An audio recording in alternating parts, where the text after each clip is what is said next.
tonight I'm excited to welcome Keisha N. Blain, celebrating the release of her new book, Wake Up America. Keisha N. Blain is professor of Africana Studies and History at Brown University. She's a columnist for MSNBC and author, most recently of the National Book Critics Circle Award finalist Until I'm Free, and she lives in Providence, Rhode Island. She'll be joined in conversation with a wonderful panel today. Atima Omara is the founder and principal strategist for Omara Strategy Group, a consulting firm working at the intersection of electoral politics and issue advocacy with progressive candidates organizations. She has appeared frequently on television at a number of publications, including MSNBC, CNN, PBS, and NPR. Atima is an award-winning leader, strategist, and advocate who has worked as staff member for a number of Democratic federal, state, and local political campaigns across the country, as well as led local, state, and national campaigns and organizations focusing on reproductive rights and justice, labor, and criminal justice reform. For 2013 to 2015, Atima was elected as served as president of the Young Democrats of America, the first Black person to do so in its history, and is currently one of Virginia's elected representatives to the Democratic National Committee. They will also be joined in conversation with Donna, Brazile, a veteran political strategist, senior advisor at Purple Strategies, New York Times bestselling author, chair of the J. William Fulbright Foreign Scholarship Board, a sought-after Emmy and Peabody Award-winning media contributor to outlets such as ABC News, USA Today, The Hill, and The Griot. They will also be joined in conversation by Senator Laphonza Butler, a trailblazer fighting for the American worker, the fundamental freedoms of all people, and the future that our next generations deserve. She was sworn in as the Democratic Junior U.S. Senator from the state of California on October 3rd, 2023. Senator Butler is the first former labor leader to serve in the U.S. Senate in nearly 60 years. She is also the first openly LGBTQ Black female U.S. Senator in American history. Prior to her appointment to the Senate, Senator Butler was president of Emily's List, which is dedicated to electing Democratic pro-choice women. This event will be monitored by Soyica Diggs Colbert. Colbert is the Idle Family Professor of African American Studies and Performing Arts at Georgetown University, author of the award-winning Radical Vision, a biography of Lorian Hansberry, contributor to the New York Times, Washington Post, Public Books, and American Theater, and associate director of Shakespeare Theater Company in Washington, D.C. At this time, our community partner, the Washington Literacy Center, will say a few words before the event.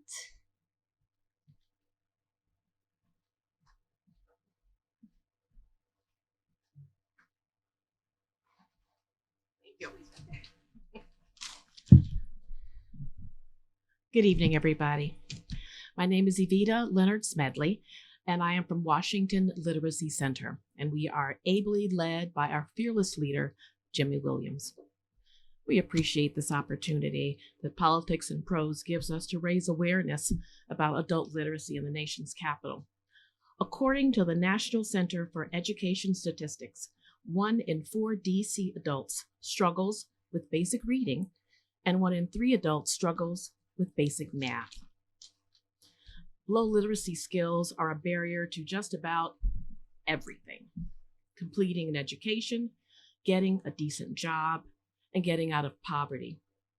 While DC has the highest levels of education in the nation, with the highest number of millionaires per capita, 17.4 of adults here live in poverty. A disproportionate amount of that number live in wards 5, 7, and 8. And poverty is a leading indicator of low literacy. For over 60 years, the Washington Literacy Center has provided essential reading and math education for adults with learning disabilities and other barriers. Almost 95% of our students and our recipients are low income, so we don't charge for our services. We've also had to evolve to meet the demands of the 21st century by providing computer literacy, learning skills for life, and soft skills for jobs. The work that we do is only possible with generous donations from our neighbors. If you're interested in the work that we do, and if you believe that literacy empowers and liberates people, go to www.washlit.org. I also have these handy little lucite hold-ups. If you're interested in learning or volunteering or donating, we would be most appreciative. Thank you for your time.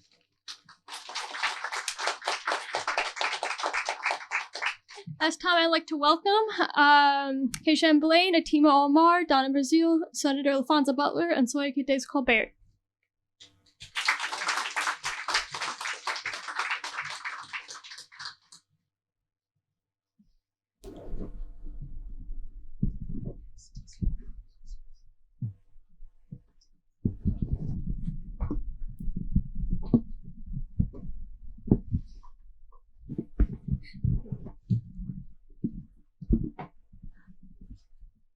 Hello, everyone. Good afternoon. I'm Soyica Colbert, and I have the pleasure of moderating this discussion with this brilliant panel. I want to jump right into it and ask Keisha Blain, who edited this brilliant collection, which you should all buy if you don't already own. What motivated you to, what inspired you to edit this book, and what was the process of drawing together such an esteemed group of contributors? Thank you so much. And thank you to all of you for being here. I first came to the idea for this book actually shortly after the previous presidential election. And at the time, I think it was probably within days after the elections, people started saying, listen to Black women. And of course, we've heard this refrain over and over again, listen to Black women. And the reason why so many, at the time, so many pundits, so many journalists were saying, listen to Black women, is that they were saying, if we paid attention to the way that Black women voted, we wouldn't be in the mess that we're in. And they were referring to specifically the election of Donald Trump. And so the refrain, listen to Black women, it was something that I kept thinking about over the last couple of years. And I thought to myself, it would be so great if I would be able to bring together some of the nation's most influential Black women in different sectors of society to think about the state of affairs at this particular moment, but even more so to offer strategies and solutions so that when you get to the moment where someone says, listen to Black women, it's not just this refrain, a lovely sentence, but now it's, okay, if we actually say that we want to listen to Black women, here's at least one text in which you can, in fact, do so. And so the idea was to bring together as many, trailblazers as I could possibly pull together in this volume. And I'm just grateful to every single person here who contributed, grateful to all of the contributors for making the time, because as you can imagine, it's very hard to take time out of one's schedule to be writing an essay. And I'm just thankful that it came together so beautifully. So I really hope that you will all find it inspirational, that you would find it to be a practical text that you will read, that you will share with others to encourage them to listen to what Black women have to say. So Keisha, in the introduction, you explain the economic, political, and social conditions that disproportionately have negatively impacted Black women. You go on to describe a Black feminist tradition that works towards a fuller realization of American democracy. You write, Black women, including Hamer, you write about Fannie Lou Hamer earlier, Septima Clark, Ella Baker, Gloria Richardson, and Angela Davis were at the forefront of these efforts. These women recognized the flaws in American democracy, but they believed the United States was worth saving. Where did this belief come from, and how do we sustain it given our current conditions? Thank you. It's a very important question. I think for each of the women who I mentioned in that particular sentence, the answer would be different. And so when I think about someone like Fannie Lou Hamer, for her, it really came out of her own religious faith, right? She was a person of faith. And one of the things that I point out in my book, my previous book on Hamer, is that she came to a political awakening in the pews of the church. And so the religious and the political were always interconnected for her. And she believed that it was God's will for her to join the civil rights movement, that it was God's will for her to play a role in helping set people free. And she drew inspiration directly from the Bible. And so for, I think, a lot of the women who I mentioned in the introduction, it came through that faith, whether it was faith in God, faith that it really was God's will for everyone to experience life to the fullest, for everyone to experience liberation. And so that became a driving force. But of course, people had different perspectives. Not everyone not everyone embraced Christian faith. Not everyone was a person of faith in that sense. But I do believe that hope is central. Mariame Kaba, who's one of the contributors to the volume, says that hope is a discipline. And I think about that a lot because I simply don't think it's possible to be a social activist. I don't think it's possible, quite frankly, to get up in the morning and to partake in any kind of effort for change if you don't have hope, because what's the point, right? You have to believe that this system can be changed or even dismantled, systems of oppression. You just have to believe it, even if you don't see it. So there's a way in which faith functions, right? And I with or without the religion, but truly the faith, the belief that change is possible. And I think that drives so many people today. I think we need it.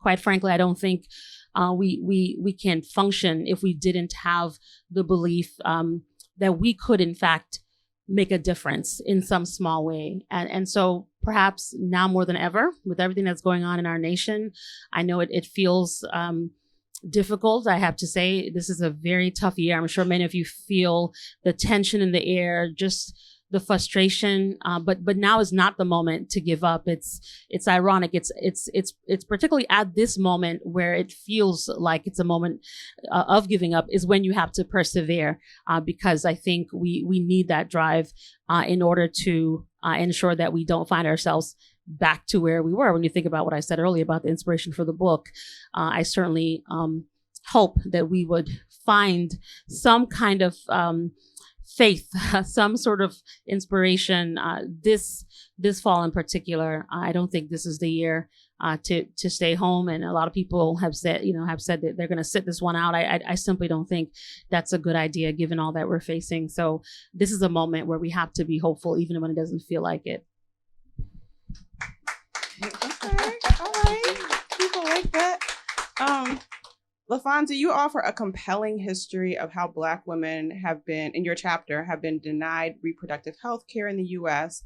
And similar to Dr. Blain, this history does not lead to despair. You write, "The clarity of the choice now facing Americans does not scare me. It energizes me and gives me hope." What specific political battles inspire hope, and where should we focus our efforts ahead of the elections in November? Thank you so much for the question. Thank you all for choosing to spend your Saturday evening here with us. You could be doing 15 other things, literally. But you chose to come here and be a part of a really, in my opinion, important conversation at an important time. And I think all of us deeply appreciate that. I want to take the time to recognize Dr. Blain, not only for this book, but if you haven't read her book on Fannie Lou Hamer and feel like finding some new fire in this moment, please pick that one up too. And she didn't pay me to say that.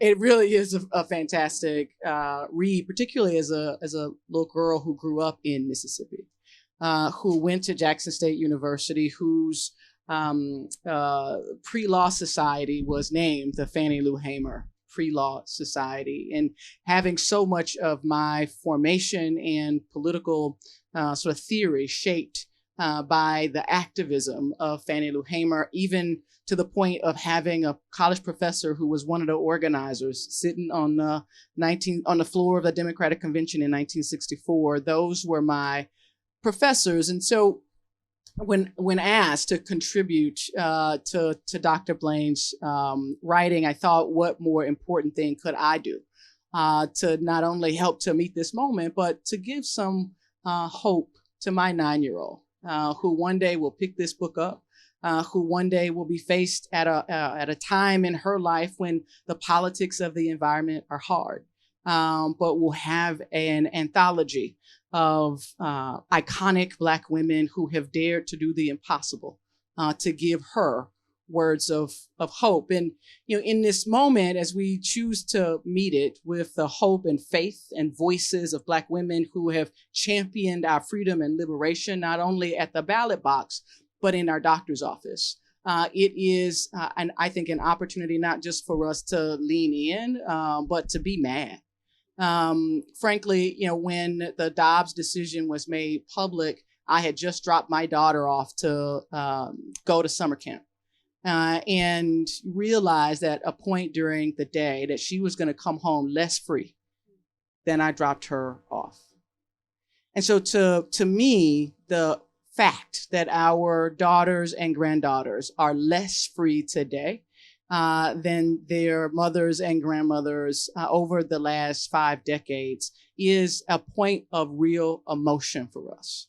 Has to be an activating factor for how we choose to see this electoral cycle, and frankly, see every single day as an opportunity to be about the change that is required to resecure their freedoms and expand them for future generations. So to your question, what is it that we need to be animated about in terms of specific political elections?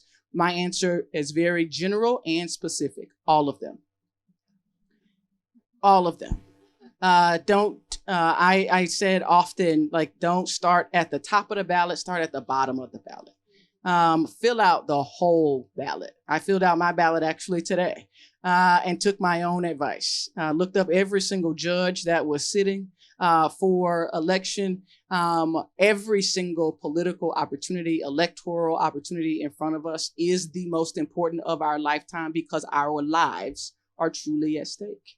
When Black women are dying 2 times the rate of white women due to the lack of healthcare access and the historic oppression built into our healthcare system, that is time for us to be animated, not just about who's the president, but who's the mayor.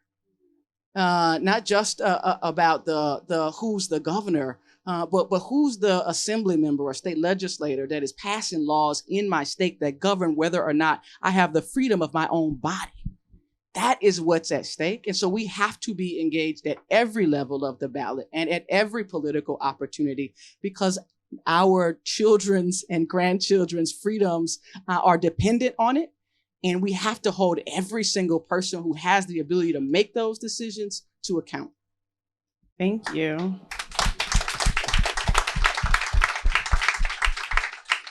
Atima, you focus on the importance of understanding how overlapping concerns, issues, and crises, i.e. the climate crisis, impact different groups of people and create a shared vision. Would you please say more about how focusing on shared areas of concern help to build a stronger electorate and informs your work of getting more women, people of color, youth, disabled, and LGBTQ plus people elected? I have to go after the senator. Great. I got to go before Donna, so Let me just appreciate life for small things. This is a great opportunity to talk about this. My chapter that I wrote was on reproductive rights. And because I really fundamentally believe that you cannot have an enabled populace of people in a democracy, an inclusive democracy, if they don't have access to their reproductive rights. If they don't have access to their reproductive rights, they don't have bodily autonomy, right? Just don't have, that's not the full expression. If only part of the population is politically empowered to make their own decisions all the way down to what they can and cannot do with their body. And the only way you can get reproductive rights is through having reproductive justice, is what I primarily write about in the chapter. And those bring in a lot of overlapping concerns. And for those who don't know what reproductive justice is, although I imagine a lot of people in this room, that's why you're here, you know what the philosophy is. It's a Black feminist critical framework that says that the right to choose an abortion alone is not enough, right? The right to decide not to have a child, the right to have a child, and the right to raise that child in a safe and healthy environment is also very important. And that was informed by these Black women's experience looking around in their communities and realizing they didn't have access and were treated in a certain way because of who they were, their skin color, their class, all of these identities that they had interlocked and across the world for other historically marginalized communities. And so for me, what does that sort of look like is when you think about reproductive justice, it's not just about the ability to have the right to an abortion, right? The right to contraception, and the right to not have all of these regulations about whether you qualify for it or not. It's about repealing the Hyde Amendment, which makes it impossible for those who are on federally funded insurance. That means government workers here in DC cannot get an abortion funded by their insurance, right? But it's also about the right to parent. That means not being subject to involuntary sterilization. And we think about this, we know about it happening in history in this country, but we have somebody like Fannie Lou Hamer who went to her doctor for a regular appointment and came out with her reproductive organs removed while she was under, right? She always wanted to have children, but she was not able to biologically because that right was taken away from her because the doctor believed that a poor Black woman did not have the right, nor should she be reproducing, regardless of what she wanted. That still happens in many cases today. I had a colleague who's a trans man, and their process of transitioning, had their reproductive ovaries, all of that removed. The doctor, without having a conversation with him, threw all of that away.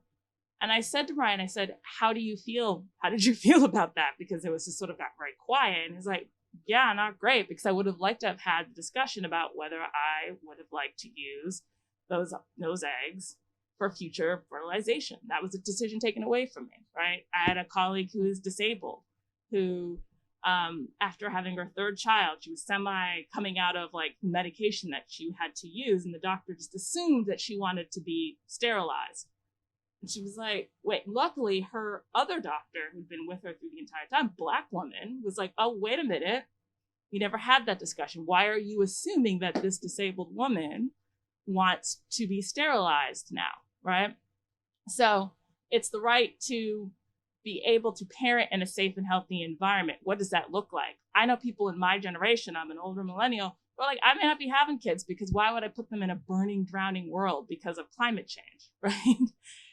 I know folks I have a colleague that I work with who's a business owner herself. She lives abroad now because she's like, I don't worry about my children going to school,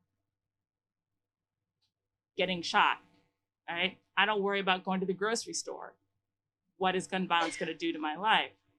I don't worry about being able to provide them with a quality life of living because my wages go further than it does in the US now.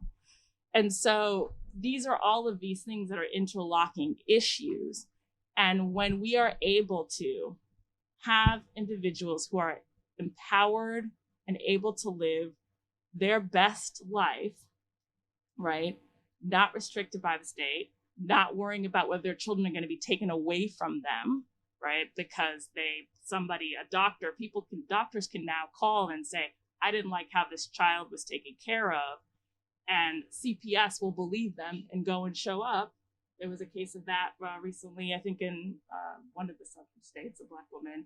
The doctor thought that the child had jaundice, disagreed with how the care was going, called CPS. CPS shows up to take her child away, right? That's allowed in this country. And so the idea for me in doing this work is that to stop these things, to create a better and more inclusive democracy, in my work is electing folks like Laphonza Butler, right? Like younger folks like myself, like disabled folks, because the folks who are experiencing these different types of repression, these different types of experiences, will better be able to communicate how to make our country a better democracy for all. Thank you. Yeah. Donna, you write about the importance of coalition building, both historically and in the present. How do we strengthen coalitions in advance of the November elections and more generally cultivate trust across differences, political, racial, gender, class? Thank you so much. And it's a great honor to be here with all of you during Black History Month. Is my microphone working? I knew I was going to get the broken one. I also have the chair that, if I don't sit my butt down right, I know I need to go to Weight Watchers, but damn. I might get like those celebrities and just try to go get me a pill or a shot, and all my weight will disappear. So look, without coalitions, we cannot advance the kind of multiracial democracy that we need in the United States, especially at this hour. We're 261 days away from probably one of the most important elections in our lifetime. And I know we say that every 4 years, but half the world this year, half the democracies are voting. And in every instance, no matter if you look to Asia or to Africa, or even in this our hemisphere, but we also have elections in Mexico. The entire European Union is up for election this June. Democracy itself is on the ballot.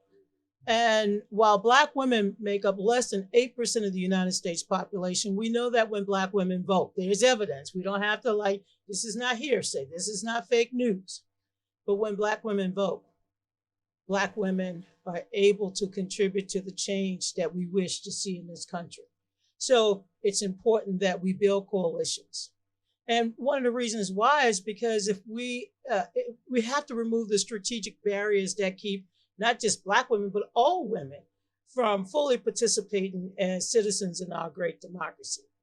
And those barriers could come from our political parties. And as a former chair, I can tell you that just because I'm a Democrat doesn't mean that we have all of the right solutions. And yeah, there are times when my party prohibit women or people of color, marginalized groups and others from fully participating in the electoral process.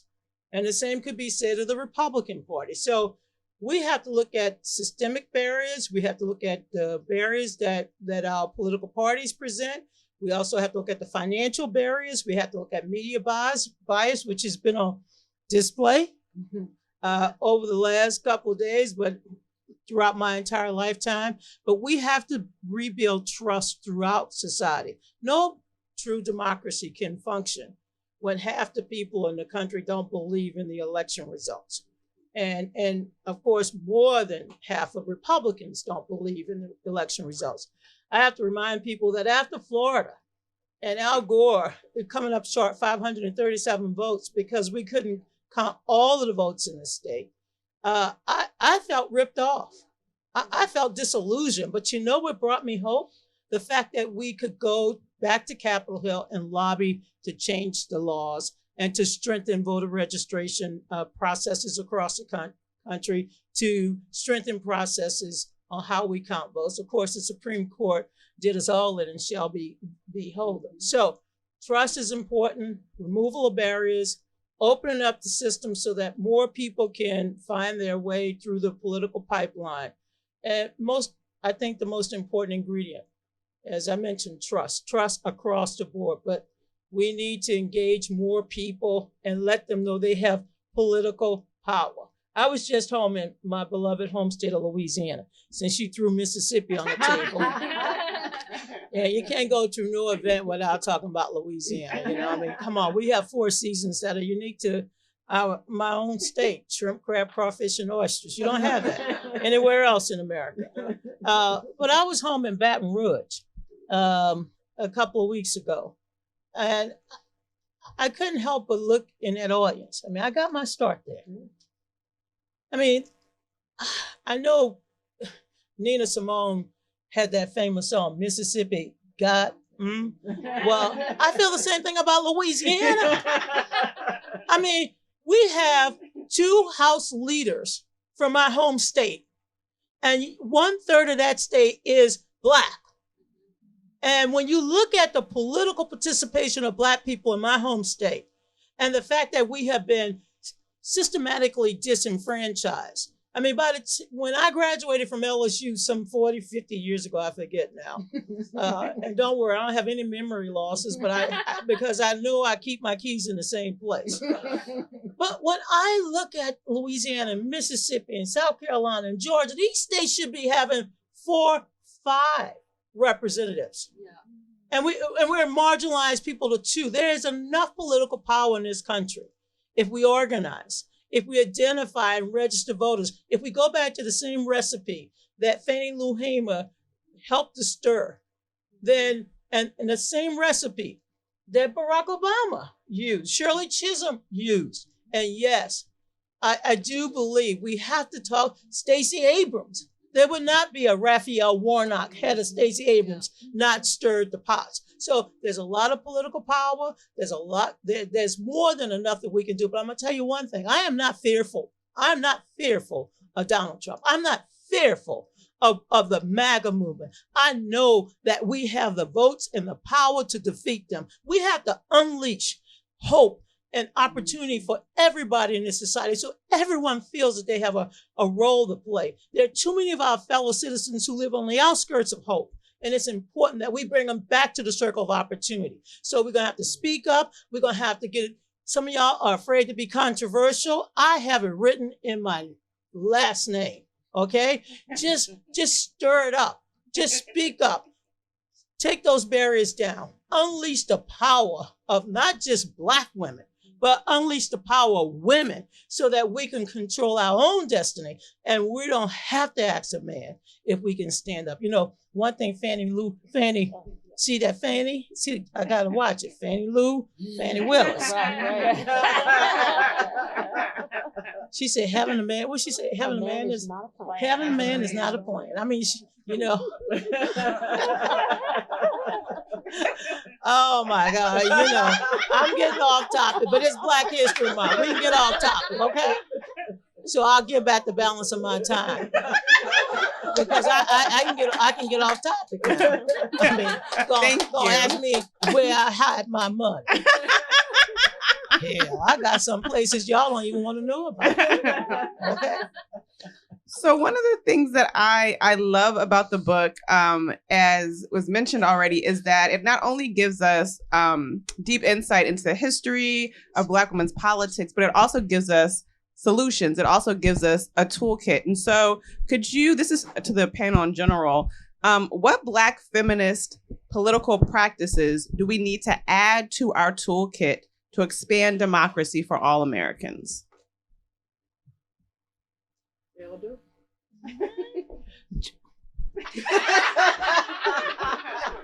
I wear my age very well. You do. And let me tell you, if this was a dance party and the doors closed at 11, we would still be here at 2 a.m. All right. So here's what the elder. I take inspiration. You know, Shirley Chisholm. I worked for Mrs. Chisholm. I worked for Mrs. King. I knew Dorothy Height. Okay. Some badass sisters. I mean, it's a wonder I'm still here. They would scare me. See Dolores Tucker. I mean, they were fierce. They were determined to make a difference. And the thing that I most recall, they would always tell us, is that when you take that stand, bring along others, because you might be standing for a long time, but if it's about justice and freedom and equality, then be prepared to stand and be prepared to march. That's what I like. They were courageous women, phenomenal women. And I wish more young women understood the power of those sisters to make a difference in our lives. And that's why, to me, it was important for Donna to go, because there are shoulders upon which we stand. And in order to understand truly the power that we have that has been handed to us, we all should be grounded in what came before us.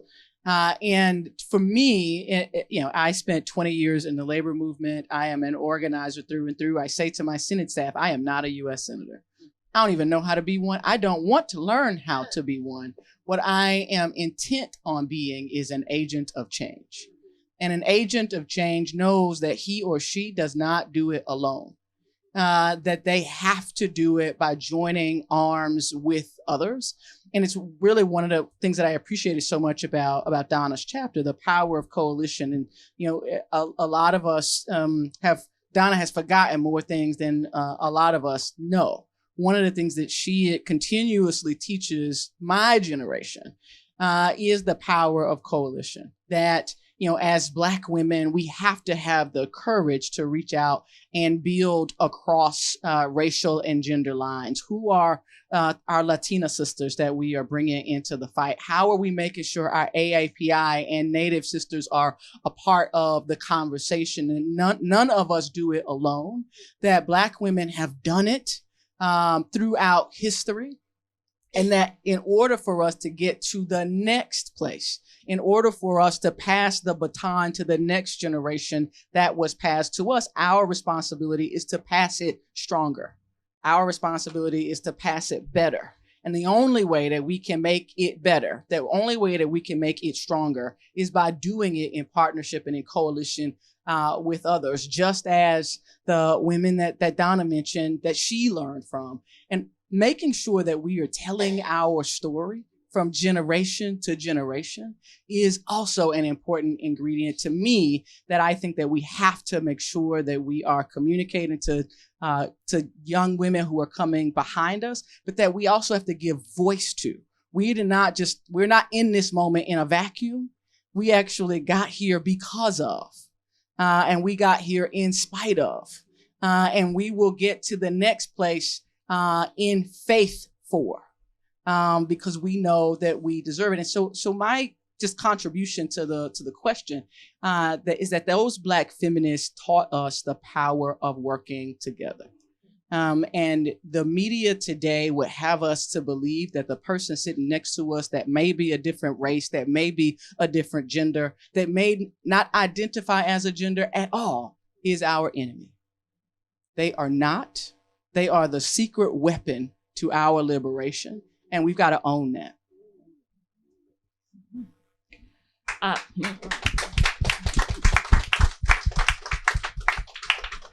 I think for me, and I don't think this is necessarily a Black feminist political practice, I think this is very much grounded in, being Black, African, the tradition of just the collective and thinking about the collective. We live in a country that, it's still, I think, recovering from Ronald Reagan being president. He was very much about the me, and the individual and capitalism and getting very far ahead and only thinking about me and my success and the hoarding and all of that. And what happens when you get that far into individualism and the concept of freedom is that oftentimes you don't think of the collective and the whole. One of the things that I know from being, from like my history that I studied in African American studies and reading about a lot of these Black women that have been mentioned, is that we didn't get the freedoms that we got in this country being individualistic, right? We thought about the community, we thought about the whole. There were times when, family members were harmed, hurt, murdered, tortured, all of this in the in service to the movement, and families came together to help, to feed, to take care of children, to educate. Mutual aid is something that's very popular. I think it's kind of resurged a little bit with younger Black people in helping each other when times are hard. And that's been a tradition that, I certainly grew up in a family, both my parents are immigrants. We send a lot of money to a family abroad when they're having hard times. And that's something that has been the case for Black families for generations. And so I think definitely in what could be brought back into a larger outside of the Black space is very much of this collective and thinking of how we get to freedom together. Like, we're not getting free until all of us are getting free, is what I believe Fannie Lou said. And our country would benefit from that mentality. Yeah. I'm gonna ask Keisha if she wants to respond to the question, but I'm also gonna say, after her response, we're going to open it up to all of you if you have questions. So there's a microphone here. You can form a line. Make sure that you keep your questions as brief as possible to a question so we can get as many as possible. But, okay. Okay, go ahead. So I feel like I've gone to church today, so thank you for that. I was thinking, as a man of a certain age, I know where my keys are, but I forget where I parked my car, so I'm not exactly sure. I have a garage. You can feel it. So my question is specific to President Obama, I wish, President Biden, is he listening to the voices of Black women? And is Kamala Harris, she has a very important position. What can she do with her voice in the coming election? This is for the panel. I think it's a great question. And my response to the first part about President Biden, he was wise enough to put a black woman right next to him. And wise enough to send the first Black woman to the U.S. Supreme Court. And wise enough to nominate over 100 Black women to circuit courts and district courts around the country. And so I think that President Biden is doing himself good service by listening to the voices of the Black women that he has put around him. Namely, Mariame Moore is one of the colored girls that we all really depend on as a voice close in that administration. And I think the vice president's voice is so clear in this moment in the election, and has been now for a good while. She has advised on every major decision that President Biden has put forth. Whether we agree or disagree, she has been at the table in the conversation, making the voice of Black women resoundingly clear to not only President Biden, but to those in his administration and in his leadership circle. I think that her voice is going to be one of the most important voices in this election. I think that particularly as she talks with young voters and voters of color about reproductive freedom, about voting rights, about gun violence, about climate change, she is the voice that is speaking to the issues that are top of mind for the next generation of voters. And I am convinced that her voice is going to be one of the most important in the election. You forgot to mention the Federal Reserve Board. The President, Office of Management and Budget, the United States Representative to the United Nations. I mean, we're no longer an afterthought or tokens. Yep. It feels good to be seen and not invisible. And Joe Biden sees us, which is why we will see him on Election Day. I will also add, or slightly, I don't want to say edit, but he definitely was wise enough to listen to Black women, because the reason we have Kamala Harris is because Black women are like, oh, this is happening this time, right? Mm-hmm. We have Ketanji Brown Jackson because there was a whole committee that said, well, this is what's going to happen this time, right? And so I definitely grew up in a family, and certainly my husband can attest to this, that you listen when we say it, because a lot of times we end up being right about a lot of things.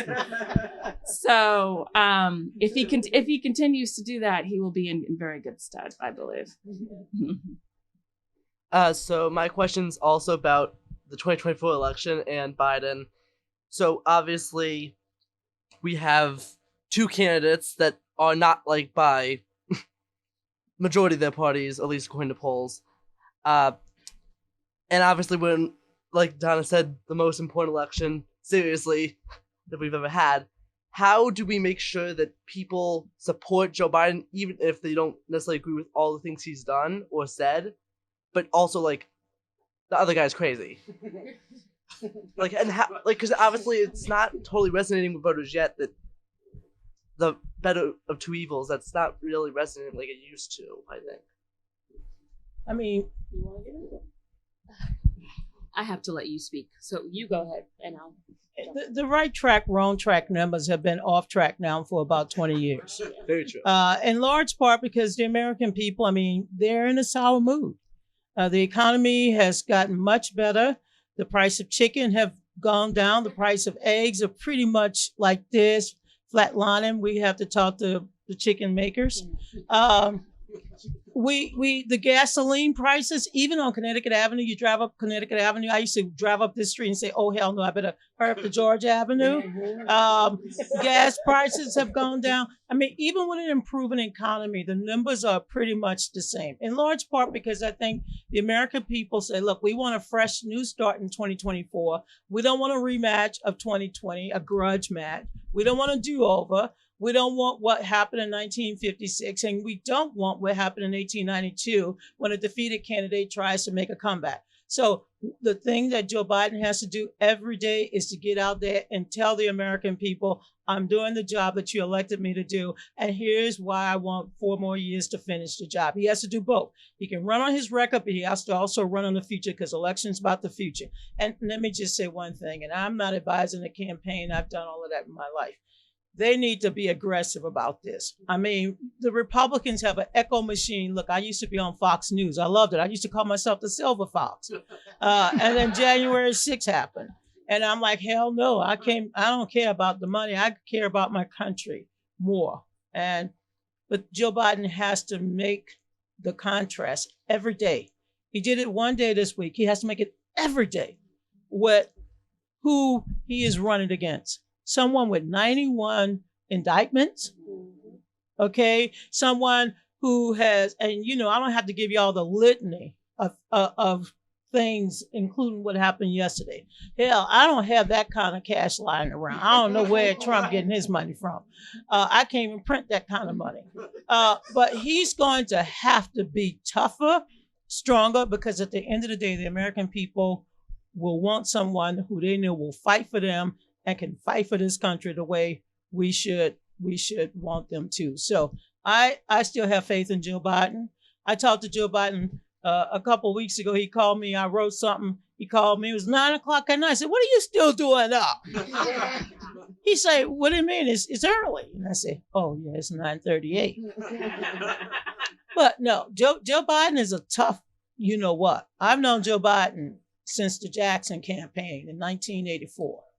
And he was the first white male candidate to offer this Black girl from the South a job. I'll never forget when he came to me and he said, I need you to come into my orbit. I said, your orbit? He said, I have a different orbit.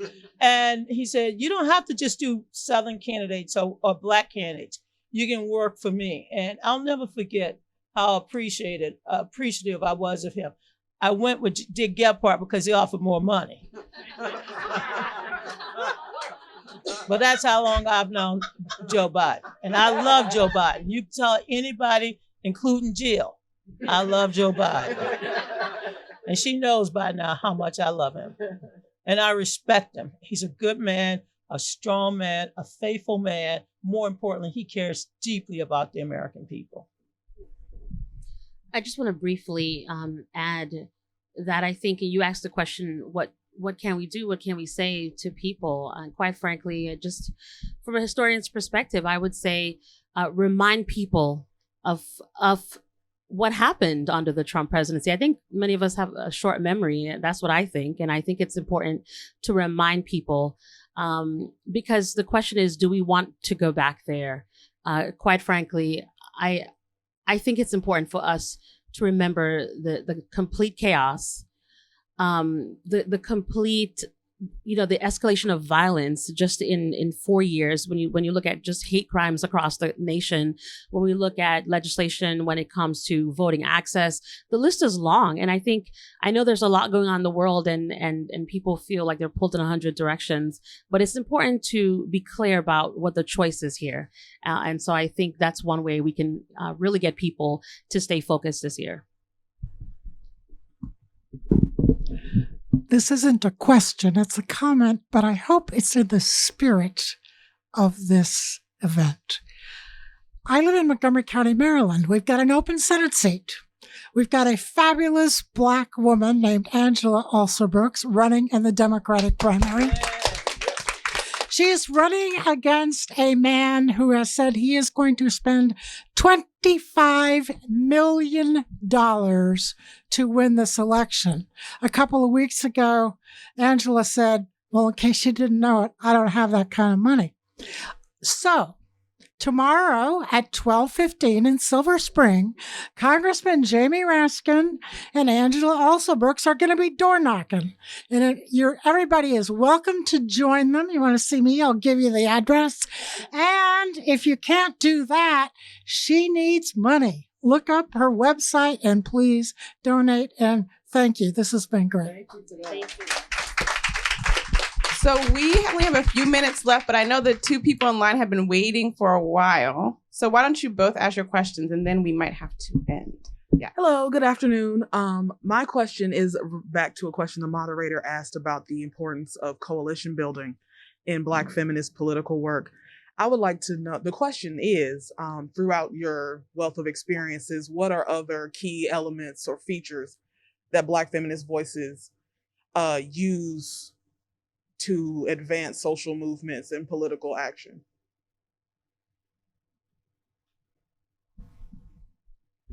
I might ask you to say more about the question. Okay. There's something else behind the question that I hear, and I want to make sure that I'm answering it. Well, I'm having y'all do my homework a little bit. I'm a PhD student at Howard University. And I am currently working on my dissertation about Black feminist voices in politics. And I'm stuck working. And they're all things that you are saying are things that I found in my research, but I wanted to ask the people who have done it what your perspective is on the features of Black feminist voices in political organizing that help us do what we do. Help us it puts the magic into it. It's not magic, it's intention, it's strategy. What are those elements in your experience perspective? Because we have coalition building. There is this anti-marginalization, or the being heard, being seen, leaving a legacy for future generations, for others. What other? And if I've you can also tell me to pass the mic too. I'll add and I'll reiterate the mutual aid support. There's a book out right now called Our Secret Society, Tanisha Ford. If you haven't read it, yeah, it's great, and it really talks about, we talk a lot about the action and the organizing. This really talks about the Black people, specifically the Black women, who really used fundraising from the grassroots level to big donors to really fund the movement. And there was, it just goes back to sort of the importance of mutual aid, but how to use it strategically, especially, at a time in the country where the white citizens councils were really trying to fight desegregation after Brown v. Board. And it just made me think of like the time that we're in now politically, with a lot of rollbacks and stuff at universities. But that's a tactic that they've used. Okay, wonderful. Thank you. And I would just quickly add to the power of mentoring that came up even in our discussion tonight with Donna talking about the Black women who mentored her. And I thought, as you were talking, I thought about Fannie Lou Hamer, who always spoke about the mentoring of Ella Baker, just another fierce Black woman who really took Fannie Lou Hamer under her wing in many ways. And Fannie Lou Hamer would say that she would not even be an activist were it not for just so many people in the Student Nonviolent Coordinating Committee in particular. So folks like Bob Moses, just really helping to empower her, to encourage her. And I think that's so important. It's a non-glamorous kind of work behind the scenes, but just recognizing someone's potential, seeing their gifts, their abilities, and perhaps they're fearful. And, all it requires is you maybe just putting your arms around them and saying, you can do this. I'm here with you. And you just never know. That could be the next Fannie Lou Hamer. So I think that is a strategy too. It's not always about, pushing ourselves, but really looking for people who we might just stand with and support and help mentor in whatever way we can. Yeah, wonderful. Thank you all. Hey, everybody. You wait long enough, your answers are often said, but I want you to expand on the mentoring. I'm a mom and I mentor young women. And when we talk about coalition building, I feel like it starts at mentoring. It has to start, and I'm running out of tools and niceties and things to say to these young women who sometimes feel like their rights are being yanked away every single day, not just during whatever bill passes. So what tools would you would you advise me give to these young women who are losing hope, and myself, because I'm tired? I don't feel no ways tired. Come too far. And this is when the journey meets the road, when we have to go the next leg of this journey by bringing in a new generation and giving them the insights and I think the inspiration to take us to the next level. You know, when I was organizing the campaign that made Dr. King's birthday a holiday 42 years ago, I tell my age all the time. I'm proud of the fact that I'm old. Ain't gonna get damn older. So y'all get out my way when I head to the liquor store. All right? Because I still like my wine. It was Jesus' first miracle. He listened to his mother and got the party started. All right? Tomorrow's National Wine Day. Okay. We'll celebrate Thank together. y'all. As soon as I get off of TV, I'm going straight to it. Because the NBA. But look, here's the point. I have been in the classroom now for 30 years. I love it. I love it more than anything else I do in my life. I tell my friends it's the least amount of money, but the greatest amount of joy. One year I was at both Georgetown and Howard. 4 years I did Georgetown. Yeah, well, I had a couple of y'all come and speak. Thank you. It's always good to have my friends. Thank you, Cynthia. She helps me in my Georgetown class, and she got a great report out about Black women and barriers at representwomen.com, right? So we have to mentor this generation. We also got to let them know they got wings, and they're going to have to fly. And they can't be afraid and can't sit around and wait for the polls to change. When I was organizing King Holiday, the first thing people said, you know, Ronald Reagan opposes it. And I looked at them like, so?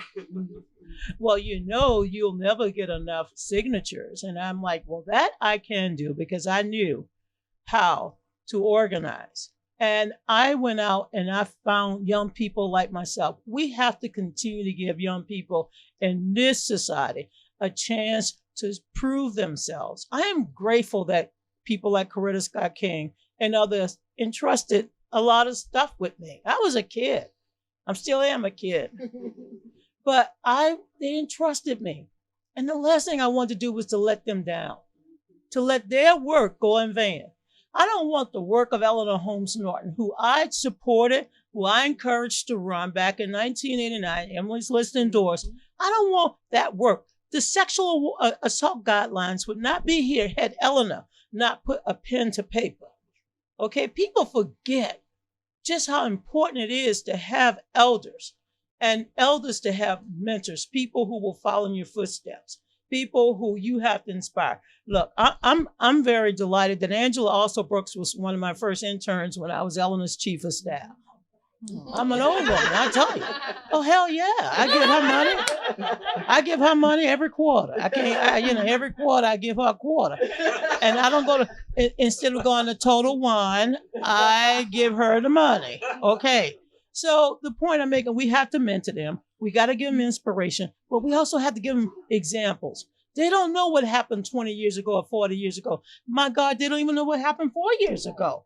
Okay. So we have to educate them. We have to inspire them. And then you know what? We got to let them do some of the work.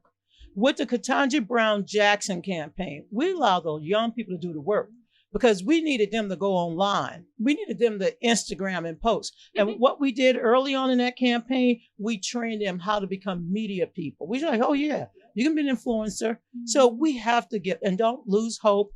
Don't lose patience with them. They are very unique. Special. I'm even a Swiftie. Oh yeah, I got a little Midnight and Karma, and I got Beyonce's new country thing. Okay, but give these young people a chance, an opportunity, because they want to lead. It's you know what I tell my students? I say, why you? Because there's no one better. Why now? Because tomorrow is not soon enough. I am so glad I've spent 30 years in the classroom. They've made me a better person. They've made me smarter, wiser, and of course, I could not connect to any of the gadgets that Al Gore supposedly invented with the internet without my students. And I love them. And for the rest of my life, I may never have given physical birth, but I've given birth to a lot of souls who want to follow in the footsteps of many of us as organizers, as elected officials, but most of all, I want them to develop their wings so that they can soar. This is a great generation. We got to give them the power to prove that to the world. And thank you. I appreciate it. I'll add to that as a former president of the Young Democrats of America, which is that put them in charge. They have a voice, right? And they just need to be empowered to use that voice. I've been doing a lot of history reading myself as I kind of write some other work. And one of the things I found is that so many of these women that we admire were rather young when they did this work, right? Myrlie Evers became a widow at 30 and then had to become a civil rights activist in her husband's place. Marsha P. Johnson was in her 20s when she threw that rock at Stonewall, right? You have Daisy Bates, who a lot of folks might not know, but she was responsible for the Little Rock Nine and having and co-founding a paper that was like a landmark paper on what was happening in the civil rights movement in the South. She was barely 30, I think. So we have some of these amazing Black women who stepped into this leadership when they were young. Because I'll be honest, like, you get older and you're like, I don't really feel like sitting in a jail. Like, my bones don't work the way they used to. There's just stuff you don't feel as bold about. I got a mortgage to pay. I got elders to depend on me. I got kids at home. But when you're like 20, yeah, you do feel like throwing a rock at somebody who's arresting you for, you know what I mean? It's just all the prefrontal cortex isn't doing what it's supposed to be doing. But it's like, it's still good to use that energy, because sometimes pushing the system gets us the freedoms that we deserve. And so I think a lot of young people today, that's what they're itching for. Like, I can't imagine being a 20-something thinking like, man, like, I don't really, I read somewhere that Gen Z wants to spend more money on experiences, not, because they think they're not going to make it to retirement, right? Because climate change, they are concerned about gun violence in school. And I'm an old millennial, so Columbine happened when I was in high school. But the reality is that everybody who came after me, has had to deal with that, and that hasn't changed. And so you have a sense of scaredness about the world that you aren't supposed to have at that age. And so you are made to be militant and want to walk out of these high schools and demand change. And so I think if they feel empowered and supported by those who came before them, we can see a lot more amazing stuff. So hopefully that's helpful. But I found that in my work with fellow young people and folks who have come after me who are young leaders is getting them to use that voice that they have and feeling that they do have a control and say in their future. The last thing that I will add, and I will be brief, as I meet you. No, don't be brief. I meet you. I'm eating it up. Don't be brief. I meet you at this place of being a mom, and spending a lot of time. One is one of the youngest senators in the chamber, sadly, but also talking with young Californians and young people across the country on what I have recognized in myself. Because the question was did we have any advice for you? Stop expecting them to do it the way you would. Oh, fair. Fair. Right? It's their success don't look like what success looked like when you were doing it. Right? They have different tools. They live in a different environment. The things that they have had to live through are different. They are even taught math differently. Right? And so addition is not addition to them. It's multiplication compared to what we were taught as addition. And so what I have had to go through myself is to appreciate that I bring bias to my expectation of them. Right? And so the tool that I would offer is get out of the way. Get out of the way and let their success look like they want it to look. Come on, y'all, help me to thank our panelists for these brilliant comments. Thank you. For those of y'all who have a book, they might sign it for you. For those of y'all who don't, they'll sell you one. So please, thank you again for coming out, and I hope you get a book and get it signed. Thank you all. Thank you.